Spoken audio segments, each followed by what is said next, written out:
अजीज़ तलबा और तालबात, Farooq foundation online school के ज़रिए यकसा नसाब के मुताबिक तालीम हासिल करें।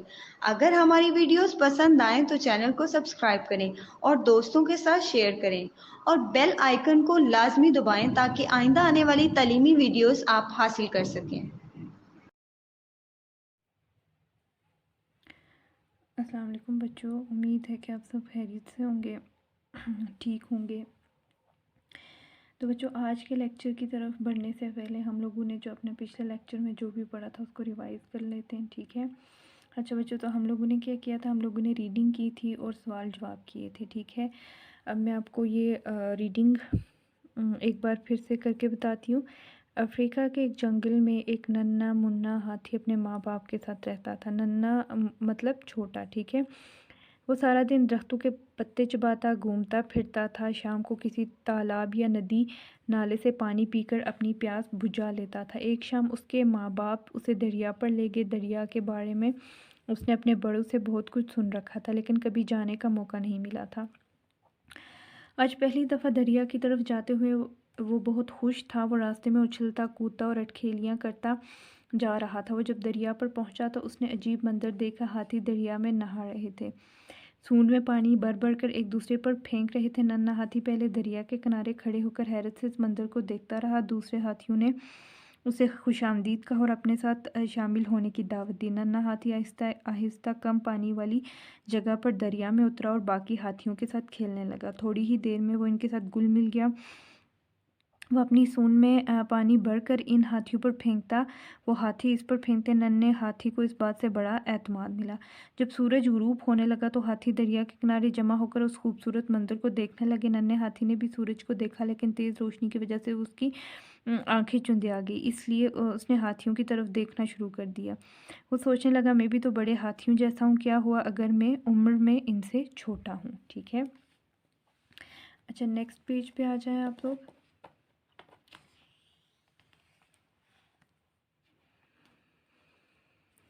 उनकी सूंड लंबी है तो मेरी भी है, उनकी तरह मेरे भी दो बड़े बड़े कान हैं और इनके दो लंबे लंबे नोकीले दांत हैं, तो मगर मेरे दांत कहाँ हैं? फल्ला मेरे दांत। वो एकदम परेशान हो गया। पहले तो उसने कभी इस बारे में सोचा ही नहीं था। वो रोने लगा। उसे तरह तरह के ख्यालात आने लगे। शायद मेरे दांत कहीं गिर गए हैं और मुझे पता ही ना चला। एक ख्याल ये था कि इसे अपनी माँ को साफ साफ बता देना चाहिए कि इसके दांत कहीं गिर गए हैं। फिर उसे ख्याल आया कि माँ तो इसे झिड़केगी, झिड़केगी मतलब डांटेगी, कि उसने अपने दांतों का ख्याल क्यों ना रखा और दांत कहाँ गुम कर दिए। इसलिए उसने फ़ैसला किया कि कुछ भी हो जाए मैं अपने दांत खुद ही ढूंढ के लाऊंगा, ठीक है। ये सोचकर नन्हा हाथी अपने दांतों की तलाश में वापस जंगल की तरफ चल पड़ा। इसने दरख्तों, झाड़ियों और पौधों में जगह जगह अपने दांत तलाश किए, मगर दांत कहीं नहीं मिले, ठीक है। इसकी नज़र दरख्त पर बैठे एक बंदर पर पड़ी। इसने पहले सलाम किया, फिर कहने लगा, बंदर चाचा, मेरे दांत कहीं गुम हो गए हैं, अपने तो कहीं नहीं देखे, और दो लंबे नोकीले दांत, नोकीले मतलब नोकदार, ठीक है।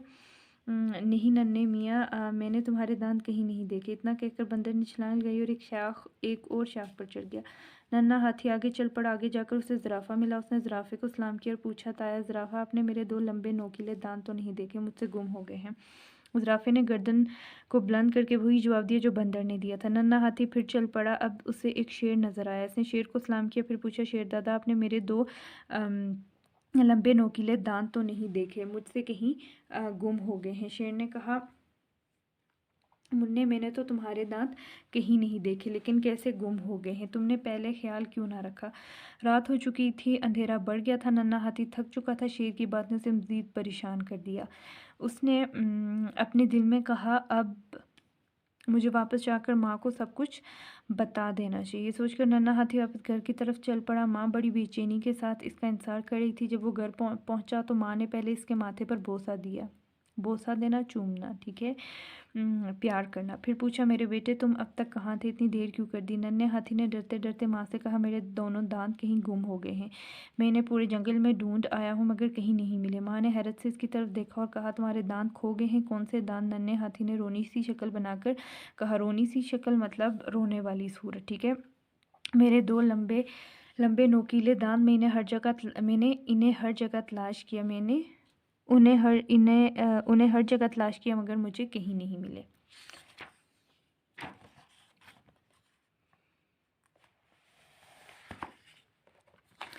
अच्छा, फिर उससे आगे अब रीड करते हैं।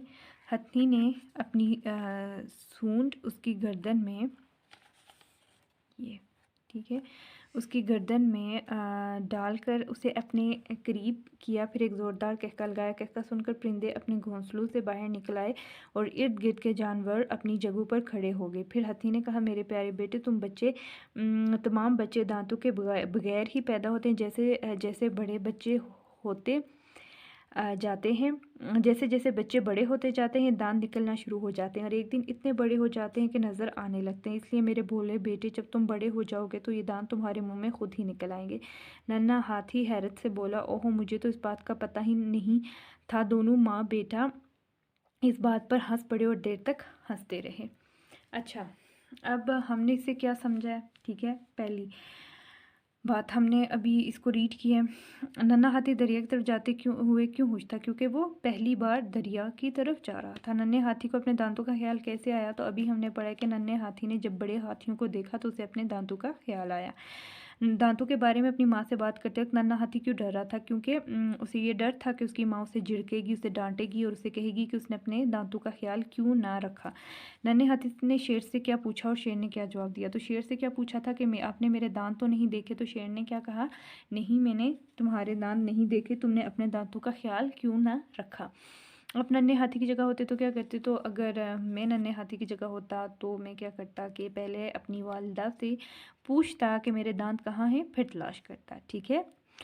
अच्छा बच्चों, तो ये हो गया हमारा जो हमने पिछले लेक्चर में पढ़ा था। ठीक है, ये वो हो गया रिवाइज। तो बच्चों, आज मैं आपके लिए कुछ अल्फाज मानी लिख कर ले आई हूँ और अल्फाज मानी भी लिख के आई हूँ और जो सवाल जवाब थे वो भी लिख कर ले आई हूँ। ठीक है, ताकि आपको समझने में आसानी हो। ठीक है, पहला जो है लफ्ज़ वो है नन्हा। नन्हा मतलब छोटा। ठीक है, अब इसको लिखते कैसे हैं ये भी यहाँ पे मैं आपको एक और बार ये आपको मैं साथ लिख कर भी बता रही हूँ। ठीक है, ताकि आपको ये आसान लगे। ठीक है, पहला है नन्हा, नून नून नून, और इस पे ये नन्हा मतलब छोटा। ठीक है, क्या लफ्ज़ है? छोटा।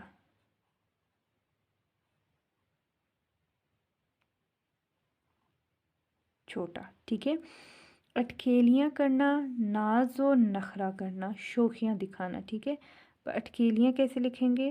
अलिफ। ठीक है, ये देखिए, ये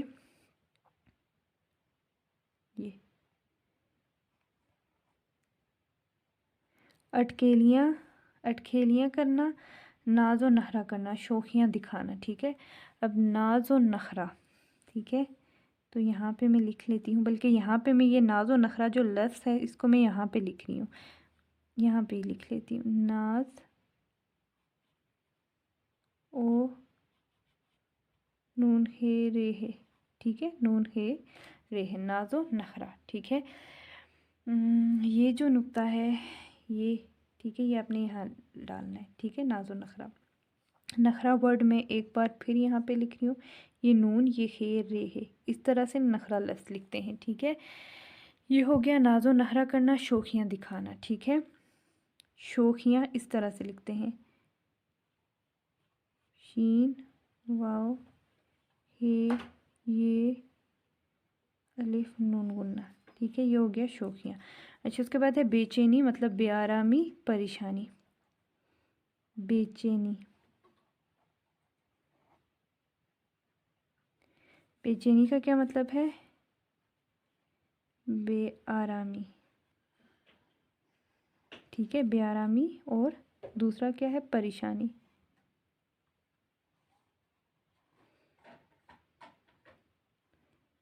परेशानी। अच्छा, उसके बाद बोसा देना। बोसा किस तरह से लिखते हैं? ऐसे, बोसा देना, चूमना, प्यार करना। आंखें चंदियाना, चकाचौंध होना, आंखें झपक जाना, जो एकदम से बंद हो जाती हैं। ठीक है, जैसे कोई लाइट आपकी अगर आंखों में लाइट पड़ती है तो उसके बाद क्या होता है? आपकी आंखें फ़ौरन से बंद हो जाती हैं। ठीक है, ये वर्ड इस तरह से लिखते हैं।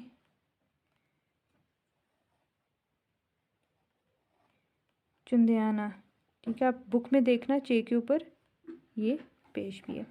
चकाचौंध होना कि झपक जाना, झपक किस तरह लिखते हैं, मैं यहाँ पे लिख के बताती हूँ आपको। झपक,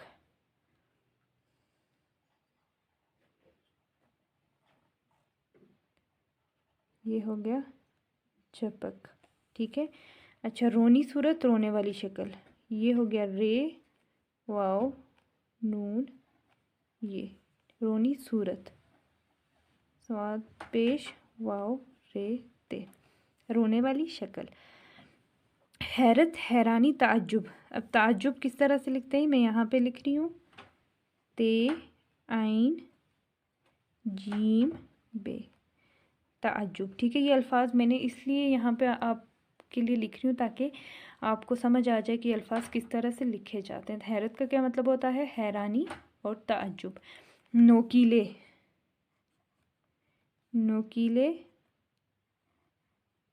ये नोकीले मतलब नोकदार, नोकदार।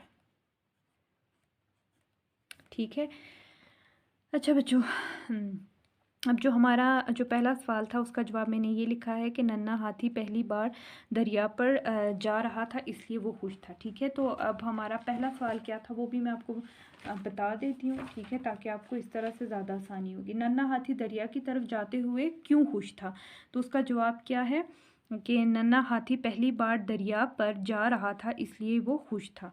अच्छा, उसके बाद दूसरा हमसे क्या पूछा गया था कि नन्हे हाथी को अपने दांतों का ख्याल कैसे आया, तो हमने क्या पढ़ा था कि नन्हे हाथी को बड़े हाथियों को देखकर, ठीक है, बड़े हाथियों को देखकर अपने दांतों का ख्याल आया। ठीक है, यहाँ पे मैं आपको लिख के बता रही हूँ ताकि ये जो आपको अगर यहाँ पे बड़े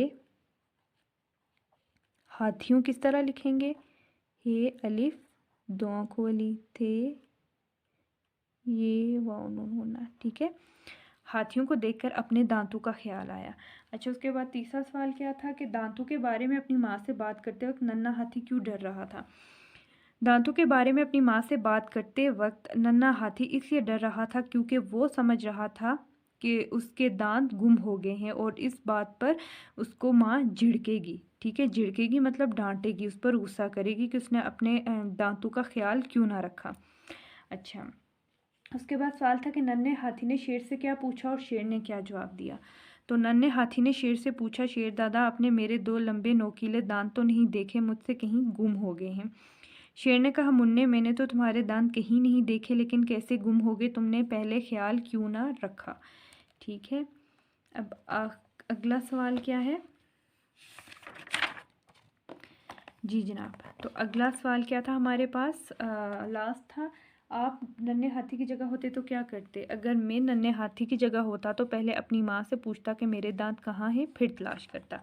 ठीक है बच्चों, तो ये है मैंने इनके लिखे हैं सवाल जवाब और अल्फाज बानी भी, या फिर से देख लें। ठीक है, ताकि आपको ये समझने में आसानी हो।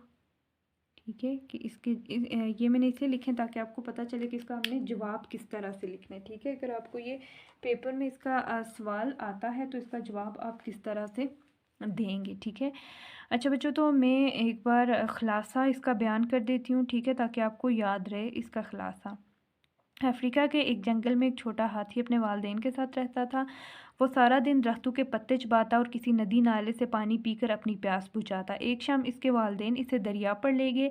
छोटा हाथी आहिस्ता आहिस्ता कम पानी वाली जगह पर दरिया में उतरा और बाकी हाथियों के साथ खेलने लगा। कुछ देर बाद छोटा हाथी सोचने लगा कि मैं बाकी हाथियों जैसा हूँ, लेकिन मेरे दांत नहीं है, वो कहाँ गए। वो अपने दांत तलाश करने जंगल की तरफ चल पड़ा। इसने हर जगह अपने दांत तलाश किए लेकिन वो ना मिले। छोटे हाथी ने जानवरों से भी दांतों के मुतालिक पूछा, लेकिन किसी को कुछ पता ना था। वो घर आया और इसने अपनी माँ से कहा, मेरे दो लंबे लंबे नोकीले दांत नहीं मिले। हाथी ने इसे बताया कि बच्चे दांतों के बगैर पैदा होते हैं, जैसे जैसे बच्चे बड़े होते जाते हैं ये दांत निकलना शुरू हो जाते हैं और एक दिन वो नज़र आने लगते। छोटा हाथी हैरत से बोला, मुझे तो ये पता ही नहीं था। इस बात पर दोनों देर तक हंसते रहे। तो बच्चों, ये था आज का हमारा लेक्चर जो कि एंड हो चुका है। ठीक है, आपने इसको सुनना है, इसकी प्रैक्टिस करनी है ताकि आपको ये सही से याद रहे। तो इंशाल्लाह जो नेक्स्ट लेक्चर है उसके लिए उसमें मैं आपको कुछ वर्कशीट वगैरह दूंगी। ठीक है, जिस पे आपने काम करना है, आपने देखना है कि आपने जो पीछे पढ़ा वो आपको कितना आता है और कितना नहीं आता। तो आज के लेक्चर में इतना ही है, तो अपना ख्याल रखिएगा। अल्लाह हाफिज़। अस्सलाम वालेकुम बच्चों, उम्मीद है कि आप सब खैरियत से होंगे, ठीक होंगे। तो बच्चों, आज का जो हमारा लेक्चर है वो स्टार्ट करने से पहले हमने जो पिछले लेक्चर में जो भी रिवाइज़ किया था, जो भी पढ़ा था, वो देख लेते हैं। ठीक है, तो कुछ अल्फाज मानी थे जो हमने किए थे, जिसमें सबसे पहला है हमारे पास नन्ना मतलब छोटा, अटकेलियाँ करना, नाजो नहरा करना, शोखियाँ दिखाना, बेचैनी, बेआरामी, परेशानी, बोसा देना, चूमना, प्यार करना। ठीक है, आंखें चंदियाना, सॉरी चुंदियाना, ये चे के ऊपर पेश है। ठीक है, या अब आपकी बुक में पेश है। चकाचौंध होना, आंखें झपक जाना, रोनी सूरत, रोने वाली शक्ल, हैरत, हैरानी, ताज्जुब, नोकीले, नोकदार। अच्छा, उसके अलावा हमने सवाल जवाब भी किए थे। ठीक है, जिसमें हमारे पास पहला सवाल था कि नन्ना हाथी दरिया की तरफ जाते हुए क्यों खुश था। तो नन्ना हाथी पहली बार दरिया पर जा रहा था, इसलिए वो खुश था। नन्हे हाथी को अपने दांतों का ख्याल कैसे आया। तो नन्हे हाथी को बड़े हाथियों को देखकर अपने दांतों का ख्याल आया। दांतों के बारे में अपनी माँ से बात करते वक्त नन्हा हाथी क्यों डर रहा था। तो दांतों के बारे में अपनी माँ से बात करते वक्त नन्हा हाथी इसलिए डर रहा था क्योंकि वो समझ रहा था कि उसके दांत गुम हो गए हैं और इस बात पर माँ उसको झिड़केगी, मतलब उसको डांटेगी। ठीक है, और उससे कहेगी कि तुमने अपने दांतों का ख्याल क्यों ना रखा। नन्हे हाथी ने शेर से क्या पूछा और शेर ने क्या जवाब दिया। नन्हे हाथी ने शेर से पूछा, शेर दादा, आपने मेरे 2 लंबे नोकीले दांत तो नहीं देखे, मुझसे कहीं गुम हो गए हैं। शेर ने कहा, मुन्ने, मैंने तो तुम्हारे दांत कहीं नहीं देखे, लेकिन कैसे गुम हो गए तुमने पहले ख्याल क्यों ना रखा। आप नन्हे हाथी की जगह होते तो क्या करते। तो अगर मैं नन्हे हाथी की जगह होता तो मैं सबसे पहले अपनी वालदा से या अपनी माँ से पूछता कि मेरे दांत कहाँ हैं और फिर उनको तलाश करता। ठीक है बच्चों। अच्छा, इसके अलावा हमने क्या किया था, हमने खुलासा भी किया था। ठीक है, मैं खुलासा रिपीट कर देती हूँ। अफ्रीका के एक जंगल में एक छोटा हाथी अपने वालिदैन के साथ रहता था। वो सारा दिन दरख्तों के पत्ते चबाता और किसी नदी नाले से पानी पीकर अपनी प्यास बुझाता। एक शाम उसके वालिदैन इसे दरिया पर ले गए। छोटा हाथी आहिस्ता आहिस्ता कम पानी वाली जगह पर दरिया में उतरा और बाकी हाथियों के साथ खेलने लगा। कुछ देर बाद छोटा हाथी सोचने लगा कि मैं बाकी हाथियों जैसा हूँ, लेकिन मेरे दांत नहीं है, वो कहाँ गए। वो अपने दांत तलाश करने जंगल की तरफ चल पड़ा। इसने हर जगह अपने दांत तलाश किए, लेकिन वो ना मिले।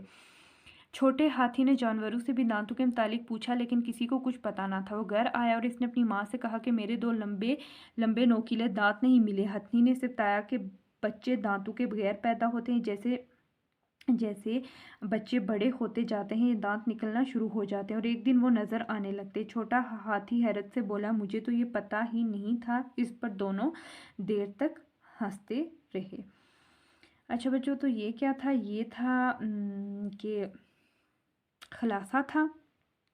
ठीक है, अच्छा, तो अब है कि मैं आपसे कुछ सवाल पूछूंगी। ठीक है, आप मुझे उसके जवाब देंगे। ठीक है, पहला सवाल ये है, क्योंकि मैंने अभी आपको इसका खुलासा भी सुना दिया है। ठीक है, उसी में से सवाल कि अफ्रीका के एक जंगल में एक नन्हा मुन्ना हाथी रहता था। ठीक है, इसके 4 ऑप्शन है, अपने मामू के साथ, अपने बाप के साथ, अपने माँ बाप के साथ, या फिर अपने चाचा के साथ। तो इसका क्या आंसर होगा, अपने माँ बाप के साथ। अच्छा, नन्हा मुन्ना हाथी शाम को अपनी प्यास बुझा लेता। तो नन्हा मुन्ना हाथी शाम को किसी तालाब या नदी नाले से पानी पीकर अपनी प्यास बुझा लेता था। ठीक है, इस तरह के सवाल भी आपके पेपर में आ सकते हैं, तो ठीक है, आपने इस पर गौर करना है। किसी तालाब या नदी नाले अच्छा ठीक है, नन्हा मुन्ना हाथी दरिया पर जाते हुए बहुत खुश था। ठीक है, अब वो दरिया पर जाते हुए क्यों खुश था, क्योंकि वो पहली बार दरिया पर जा रहा था। ठीक है, आपसे ये सवाल भी हो सकता है कि नन्हा मुन्ना हाथी दरिया पर जाते हुए खुश था पहली दफ़ा, दूसरी दफ़ा, तीसरी दफ़ा, चौथी दफ़ा। तो वो पहली दफ़ा जा रहा था। ठीक है, नन्हा मुन्ना हाथी जब दरिया पर पहुंचा तो इसने मंजर देखा, हसीन, खूबसूरत, अजीब या अनोखा। तो बच्चों, ये अभी हमने स्टोरी में पढ़ा है ना, इसमें कि जब नन्हा मुन्ना जो हाथी था वो अपने वालिदैन के साथ दरिया की तरफ गया तो उसने कैसा मंजर देखा था।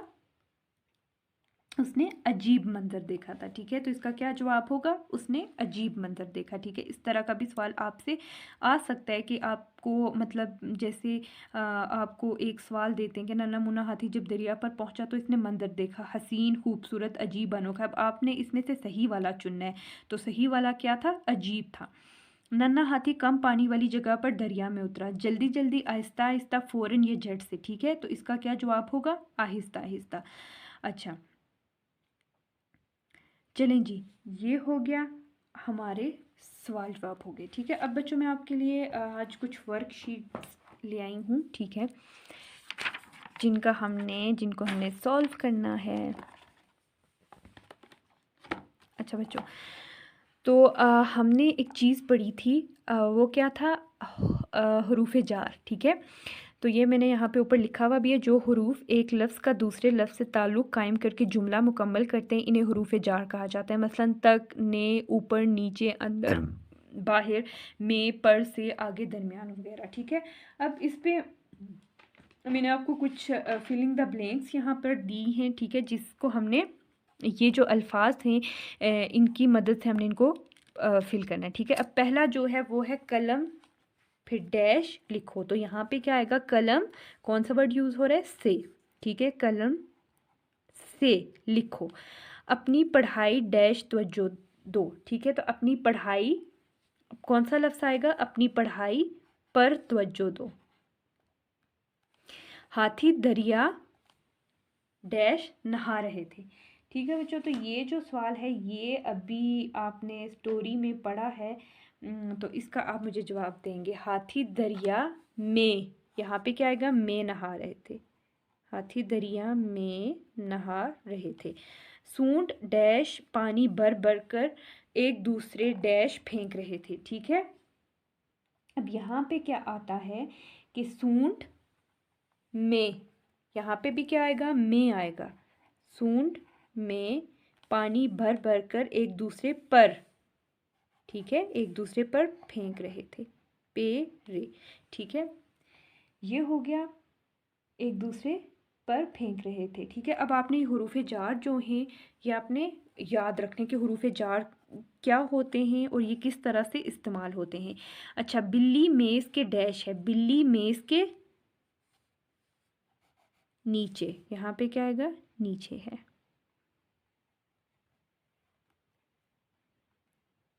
अच्छा, ये जो है ना यहाँ पे बिल्ली मेज़ के नीचे है। ठीक है, तो अगर इस तरह का कोई सवाल आता है तो आगे आपको पिक्चर भी बनी हुई मिल सकती है। ठीक है, जैसे ये एक टेबल है और इसके नीचे कैट है। ठीक है, तो उसको देखकर आपने फिल करना होगा। ठीक है, इस तरह से भी आ सकता है। अच्छा, ये थी वर्कशीट नंबर 1 और अब है वर्कशीट नंबर 2। अच्छा, बाज़ अल्फाज दो लफ्ज़ों का मजमुआ होते हैं। ऐसे अल्फाज को मुरक्किब अल्फाज कहते हैं, जैसे हंसी मजाक। ठीक है, ये भी हमने पढ़ा था, तो यकीनन इसका भी आपको पता होगा। ठीक है, अच्छा, अब इसमें जैसे हंसी मजाक है। ठीक है, ये हंसी मजाक। इसी तरह सच मुच, तो हम इसको इससे जोड़ देंगे। ठीक है, कीड़े मकोड़े। ठीक है, आपने मुरक्किब अल्फाज को भी याद रखना है कि बाज़ अल्फाज दो लफ्ज़ों का मजमुआ होते हैं। ऐसे अल्फाज को मुरक्किब अल्फाज कहते हैं। ठीक है, अगर आपसे मुरक्किब अल्फाज की कोई डेफिनेशन पूछ लेता है तो आपने ये लिखना है कि कुछ अल्फाज दो लफ्ज़ों का मजमुआ होते हैं, या फिर ये लिखें कि बाज़ अल्फाज दो लफ्ज़ों का मजमुआ होते हैं। ऐसे अल्फाज को मुरक्किब अल्फाज कहते हैं। ठीक है, उसके बाद है शोर शराबा, काला कलोटा, खेती बाड़ी। ठीक है, ये मैं आप लोगों के लिए मैंने वर्कशीट बनाई है ताकि इससे आपको आसानी होगी कि जो आपने पढ़ा है वो आपको रिवाइज होता रहेगा। अच्छा, उसके बाद हमने इसमें नकरा और इसमें मुआरफा भी पढ़ा था। अच्छा, अब इसमें जो नकरा है इसको हम इसमें आम भी कहते हैं।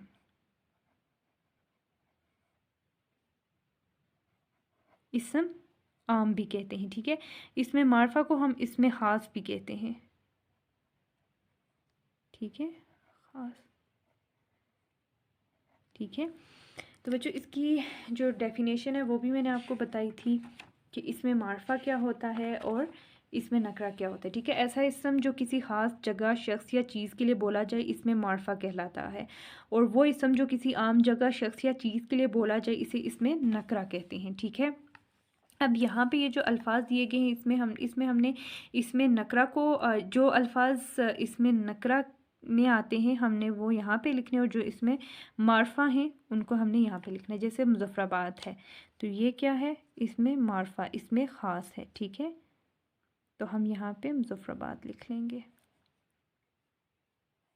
ठीक है, मुज़फ़्फ़राबाद, ठीक है। अच्छा, उसके बाद हमारे पास क्या है, फ़रहान, ये भी इसमें ख़ास है। बाग, ये क्या है, इसमें आम है। अब बाग कोई भी हो सकता है, ठीक है, किसी को कोई ख़ास बाग का नाम तो नहीं लिखा हुआ ना, सिर्फ बाग लिखा, और ये हर बाग के लिए इस्तेमाल होगा ये नाम। अच्छा, उसके बाद है फूल, फूल भी हमारे पास इसमें आम है, मतलब इसमें नकरा है। बाबे खैबर, ये हमारे पास इसमें मार्फा है।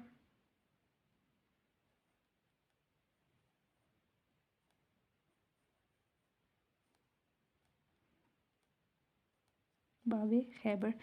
दरिया, दरिया क्या है, इसमें नकरा है। घर, ये भी इसमें नकरा है, ठीक है। उसके बाद खुजदार, ये क्या है, इसमें मार्फा है। खुजदार का मैंने आपको बताया था कि खुजदार कौन सी जगह है, ये क्या कहते हैं, बलूचिस्तान का एक ज़िला है, ठीक है, ज़िला खुजदार, ठीक है। ये भी हो गई, ये वर्कशीट डन होगी। लास्ट वर्कशीट पे आ जाएं।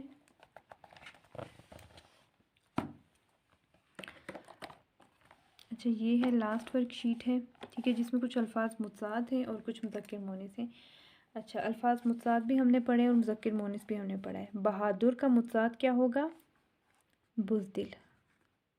मुतसाद मतलब जो बिल्कुल अपोजिट होता है, ठीक है, उलट होता है। दिन रात, गर्मी सर्दी, ठीक है। फूल कांटा, फूल का क्या होगा, कांटा। खुशी गम,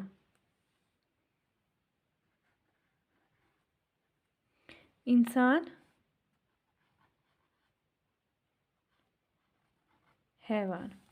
अच्छा, उसके बाद मुज़क्किर मोनिस हैं जिसमें बाई बाबी, लड़का लड़की, वालिद वालिदा, ठीक है। मुज़क्किर नर के लिए इस्तेमाल होता है और मोनिस मादा के लिए। मुर्गा मुर्गी, घोड़ा घोड़ी,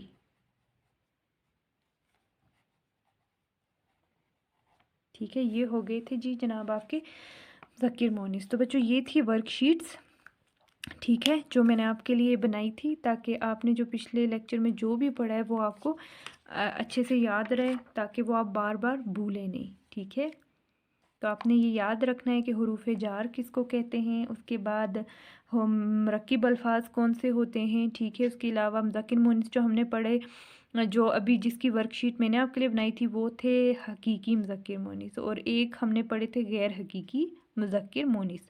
और गैर हकीकी जो मुज़क्किर मोनिस होते हैं वो हमारे पास कौन से होते हैं, बेजान चीज़ों में जो चीज़ें आती हैं, जैसे आसमान, पानी, किताब, ये हमारे पास गैर हकीकी मुज़क्किर मोनिस है। अब इनमें कुछ अल्फाज है जो मुज़क्किर में आते हैं और कुछ मोनिस में इस्तेमाल होते हैं, ठीक है बच्चों।